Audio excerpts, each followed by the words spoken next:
What's going on, guys? Welcome back. FantasyTeamAdvisor.com bringing home the bacon MLB DFS video.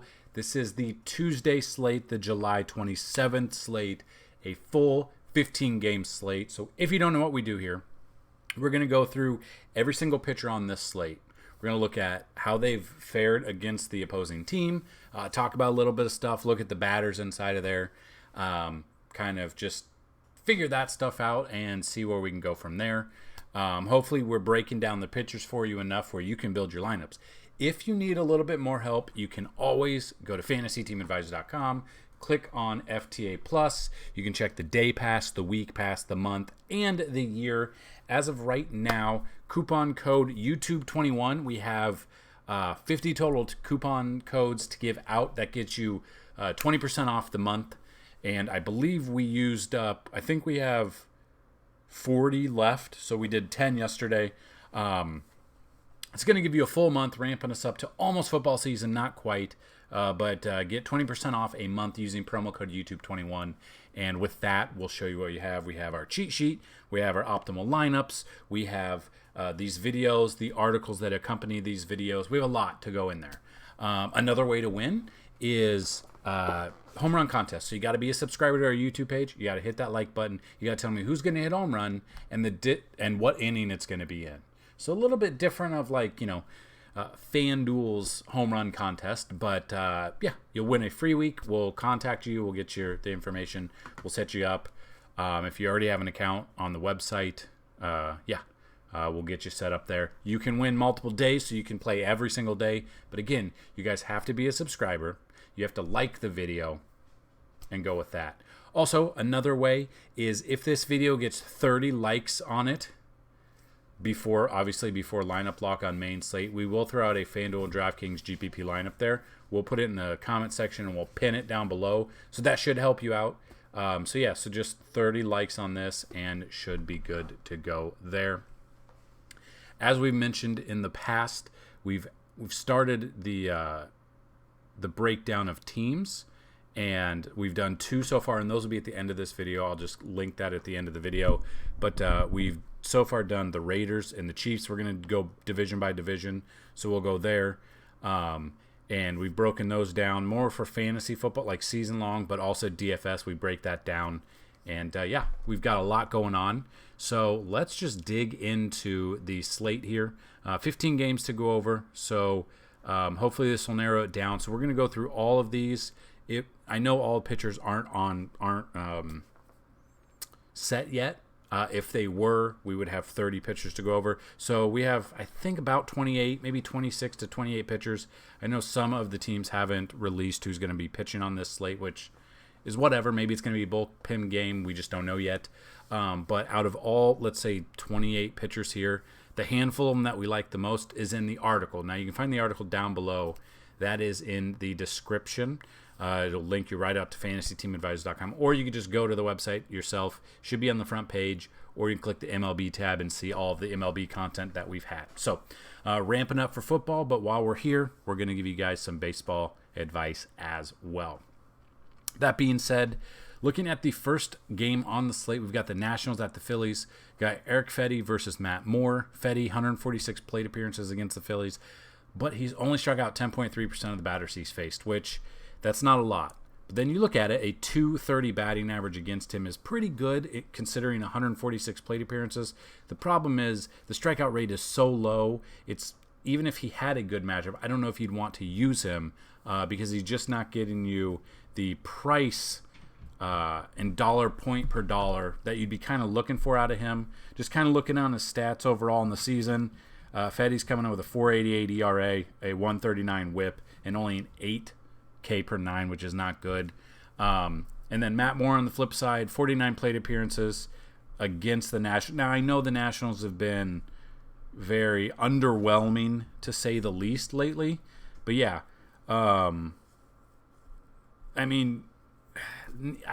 there's so many other pitchers to look at.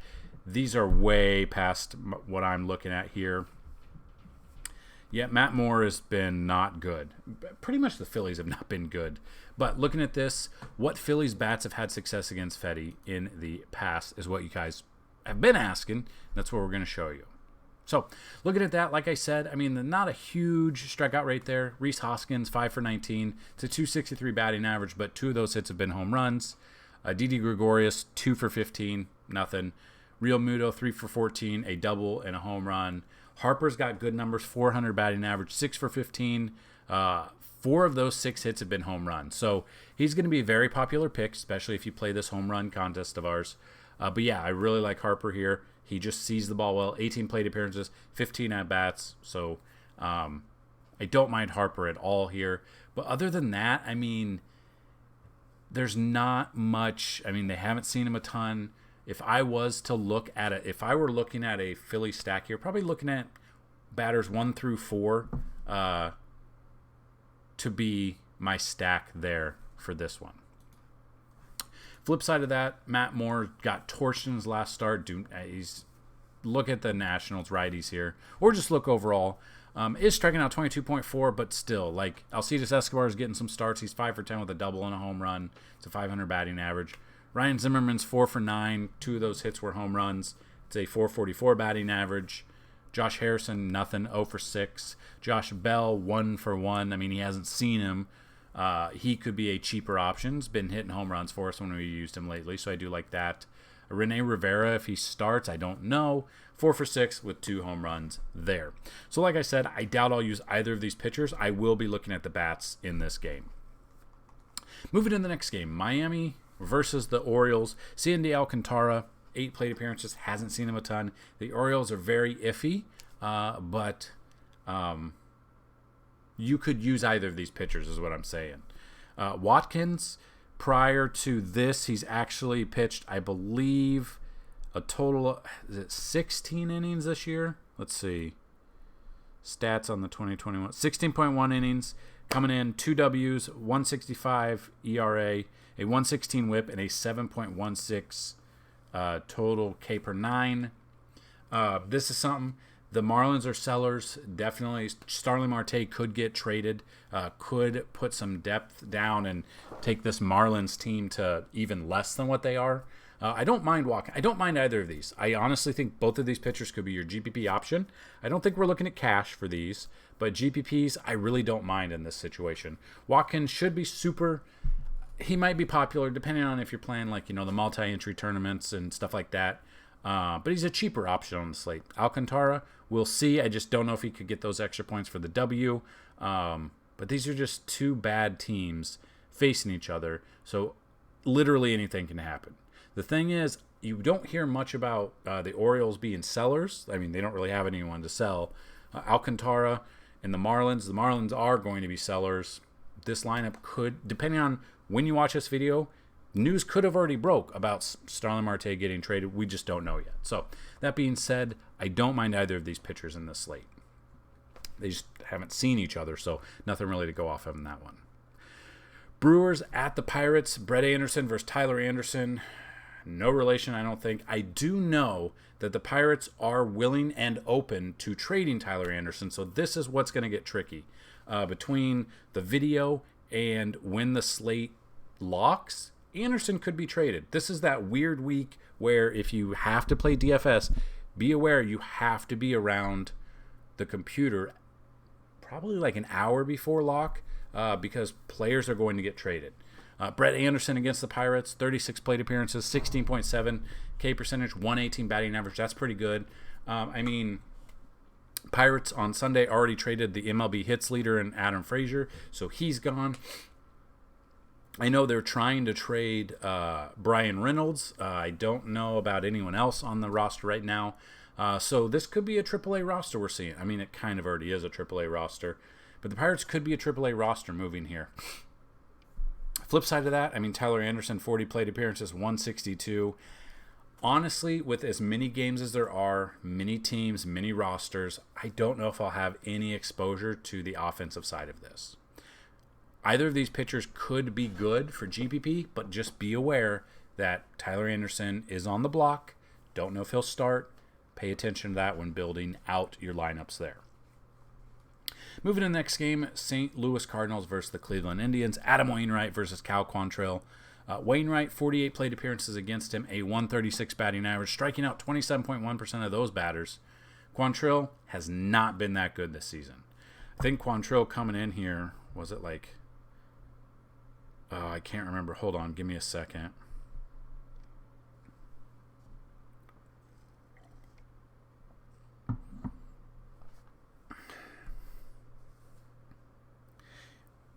.2 innings, 2 Ws, 384 ERA, 135 WHIP, only 6.19. So he's not striking out a ton. He's not getting Ws, and that's the Indians' offense there. Has had mild success against the Cardinals, but I honestly think the Cardinals take this one. Adam Wainwright could be in store for a great game here. Indians' offense is struggling.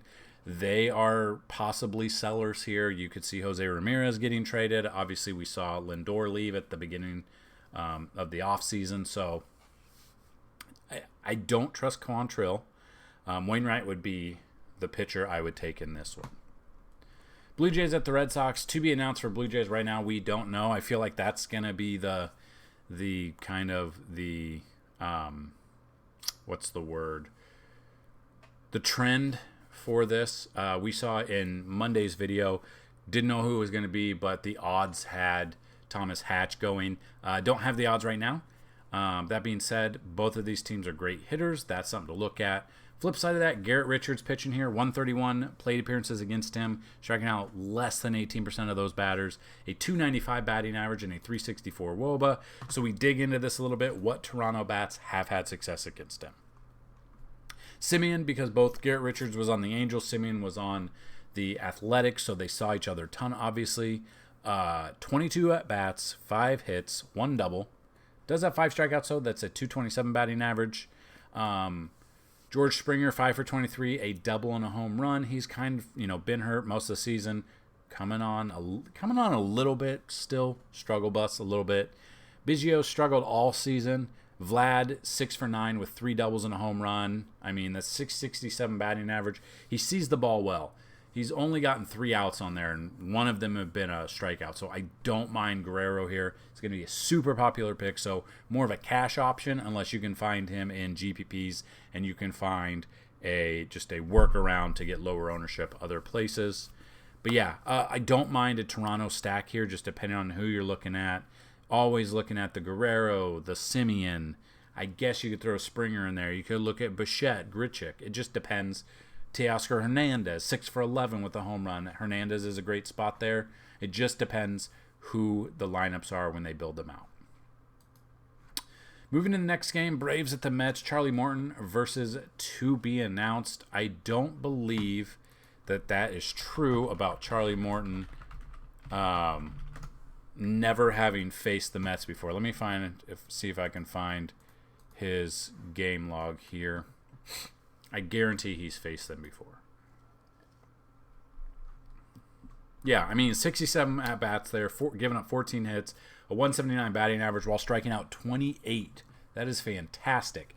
Now, I have heard there have been rumors that Morton could be traded, but the Braves are making moves to buy. They bought Jock Peterson, or traded for Jock Peterson, so I don't know if that's just them being like, hey, look, we're trying. Morton obviously could be traded. That's definitely a thought. So kind of monitor that. It is in Citi Field. I do love some Charlie Morton, considering he struck out 28 of the 67 batters he's faced, which is fantastic there. Great numbers there. While he's been struggling this season, he's turned it on lately. Don't know who's going to be pitching for the Mets yet. That is just a byproduct of having a doubleheader yesterday and then just the pitching staff there. So that's something to pay attention to. We don't have anything to go off there. The Yankees at the Rays is the next game on the slate. Both had Monday off, so both are refreshed-ish. Yankees coming off a terrible bullpen blow-up. Supposedly the Yankees are going to be buyers. They don't really have anyone to sell, so we'll kind of see who they get. Montgomery's on the bump versus Shane McClanahan. Montgomery, 89 plate appearances, 200 batting average, 30.3 K percentage. A lot of people will be like, oh, the Rays can hit well. Well, Montgomery has been compared to Andy Pettitte. He's not going to throw the hardest. He's got finesse pitches. He's got breaking balls. He's going to fool you with some guesswork there. I don't mind Montgomery here.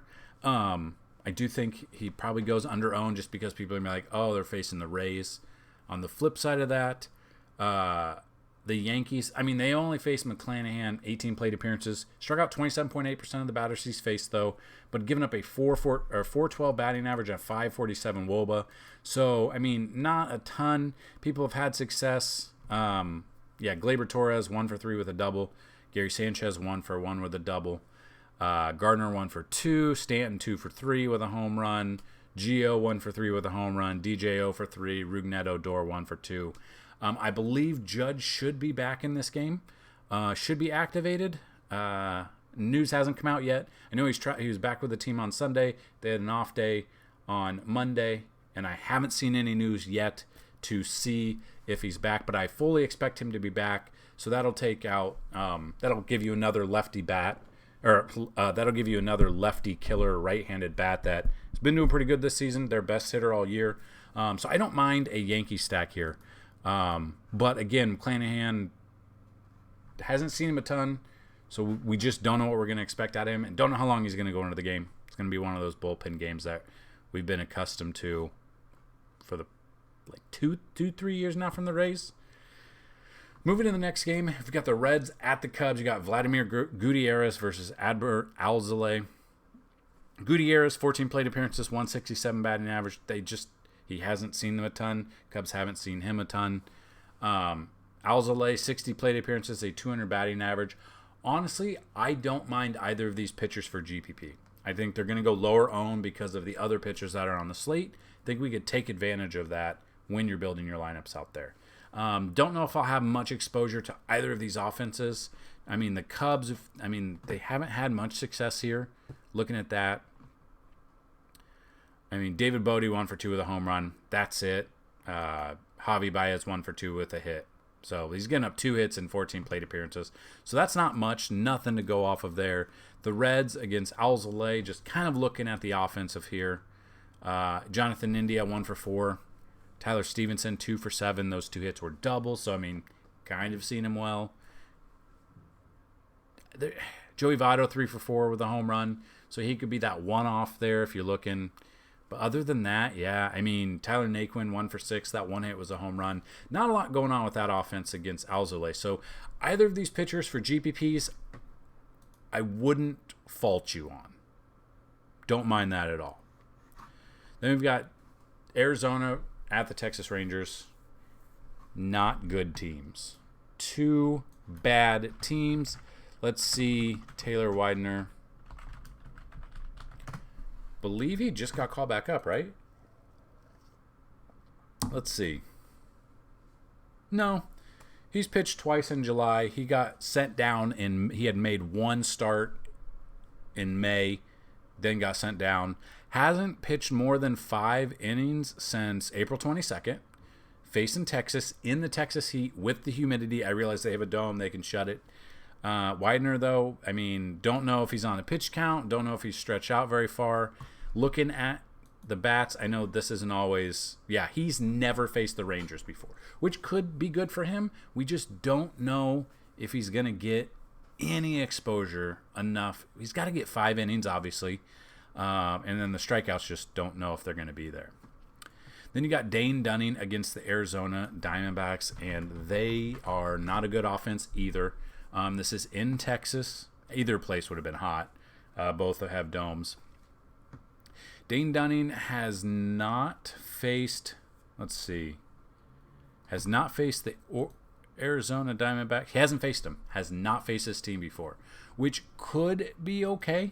They've never seen him before. But again, I mean, he just faced Detroit last start, 4.2 innings, 3 earned runs, 2 Ks. Against Detroit the time before that, 5 innings, 1 earned run, 6 Ks. But yeah, I mean, he's got 87. He's got a 3-7 record, 4.30 ERA, and 87 Ks this year. I don't mind taking a flyer on either of these, especially if like the Rangers sell. I know if Joey Gallo gets traded before this game, that's a big bat. When he makes contact, that's a big bat that could be gone. Just kind of something to look at. GPPs wise, I don't mind. Not looking at cash here. Tigers at the Twins, Tyler Alexander versus Kenta Maeda. Alexander, 30 plate appearances, a 321 batting average, so kind of a large batting average, but only 30, and the Twins have been bad this year. Maeda, 104 plate appearances, a 232 batting average against him, striking out 32.7% of the batters he's faced. I don't mind Maeda here. Twins bats that have had success against him, Jorge Polanco, but he's hurt. I don't know if he'll play. He's got the big old questionable tag multiple days in a row here. Max Kepler, 1 for 3. His name has been floated around getting traded, so that's just kind of something to pay attention to. Same with Josh Donaldson, who's 2 for 4 with a home run. Sano, 1 for 4 with a double. So not a ton here. And a couple of the bats that have been decent against Alexander are either hurt or possible trade chips, so that is something to look at. I'm not going to have any exposure. Really. I may have like 5% exposure to Tyler Alexander for GPPs just to be under the radar here. I will have exposure to Maeda, both cash or GPP. I don't really mind there. White Sox at the Royals here. You got Dylan Cease versus Brad Keller. Cease, 96 plate appearances, 21.9 K percentage, and a 200 batting average. Then you've got Brad Keller on the other hand, 157 plate appearances, a 261 batting average, only striking out 19.1% of the batters he's faced, which not too thrilled about. Royals bats against Cease that have had success, digging in these numbers. Whit Merrifield, 3 for 16 with a home run. His name is on the block for trading. Kind of pay attention there. Carlos Santana, 2 for 9, so not much there. Hunter Dozier, 2 for 8 with a triple and a home run, so both of his 2 hits have been extra base hits. Nicky Lopez, nothing to really write home about. Salvi Perez, 3 for 7. So, I mean, I don't mind Salvador Perez there. Seems like, I mean, I've got him on my season long. He seems like he hits home runs almost every day. So, that's something to look at. And then we've got the White Sox bats here against Keller. I mean, they've seen him a ton. Moncada, 9 for 32. It's a 281. Has 2 home runs. Jose Abreu, 6 for 30, 3 doubles. Lurie Garcia, 9 for 26 with 2 doubles. Tim Anderson, 4 for 22, a double and a home run. So not too bad. Eloy's back, 2 for 12, a double and a home run. So I know he had the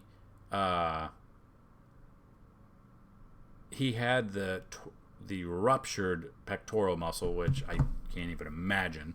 I don't know if he's not going to play back-to-back days. It kind of just depends. So that's something to pay attention to. He's had success. He's had 2 hits, which is not much, but those 2 hits were extra base hits.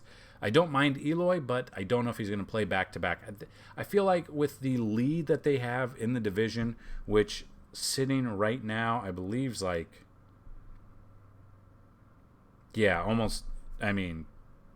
double-digit lead. There's no reason to rush him. I mean, they are going to easily take that division. That division's terrible. Cleveland's the only other team in that division that has a over 500 record. Everyone else is well below. I mean, Minnesota's 17.5 out. Crazy. Minnesota's terrible this year.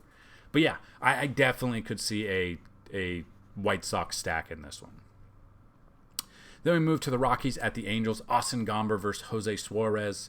Gomber, 3 plate appearances. That's it.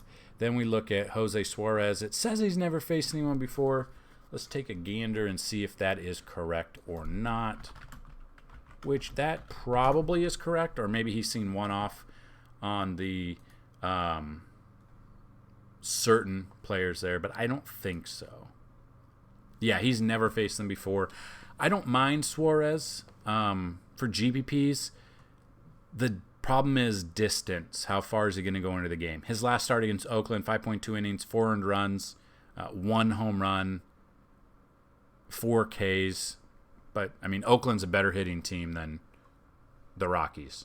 So, I maybe look at some bats for the Angels. He hasn't seen them a lot, but Ohtani and some right-handed bats if you want. But there's just other games, other teams, other players to be looking at than most of the bats in this game. Then you've got the Dodgers at the Giants. Seems like every single week they play 4 games, 3-4 game set. Urias versus Logan Webb. You've got Urias, 114 plate appearances, a 265 batting average, while striking out 25.4%. Logan Webb, 70 plate appearances, a 230 batting average, striking out 27.1% there. Both teams can hit when they're on. But let's look at the bats against Urias and see how the Giants have done. Yastrzemski, 4 for 17, 2 doubles, a home run. Solano, 5 for 18, a home run. Posey, 4 for 12 with 2 doubles. Lefty-righty matchup, I do like that. Darren Ruff loves to hit lefties as well. Wilmer Flores loves to as well, 4 for 13. Austin Slater, 3 for 11, 1 home run. You just don't know what team's going to be out there. So that is something to look at. And it's late, so lineups will lock. That's kind of the only downfall of these West Coast games. Lineups lock about, I want to say, 2 hours before these games all start. 3, actually. No, it's 2. It's just, that's something to think about. And then Dodgers bats against Logan Webb. Looking at this, you've got so Max Muncy was put on the paternity list. I don't know if he's back yet. Let's see. Okay, so yeah, Max Muncy got activated on Monday, but they did not play. So he's good. Max Muncy, 2 for 9, home run. Chris Taylor, 4 for 10, just won Player of the Week for last week. Got a home run there. Bellinger's been terrible. Pujols hasn't done anything. Justin Turner, 3 for 5 with 3 doubles. So he's seeing the ball well against him. I don't mind that at all. So a Dodger stack, I don't mind against Logan Webb. Then you got the Athletics at the Padres. Caprillion versus to be announced. Caprillion's been good for us this season, both on my season long and in DFS. Hasn't faced them before, which could bode well there. So I don't mind him. Again, though, it would be GPP only because it's the Padres. And then the Astros at the Mariners. Lance McCullers versus to be announced. Now, I do know McCullers has faced them before, which I have it pulled up here. 71 at-bats. Gave up 14 hits, 6 doubles, 1 triple, 1 home run. The home run was Seager, but he's 3 for 9. Striking out 21 batters and only giving up a 141 batting average and a 221 OBP against him. Looking at game logs here. Hasn't faced them this year, but coming off not a good start against the Indians. 5 innings, 4 earned runs. Last Wednesday, 8 Ks. Against the White Sox, 7 innings, 1 earned run, and 10 Ks, and they're a really good hitting team. Oakland's a good hitting team. He went 7 innings, 8 Ks. Cleveland, 5.1 innings, 8 Ks. So, I mean, he's striking out a ton. He's getting you 8 to 10 Ks a game, which is fantastic, especially against a terrible Mariners team. So, I don't mind Lance McCullers there. Could be that late-night hammer for you in the last game of the slate, and you could bring home the bacon that way.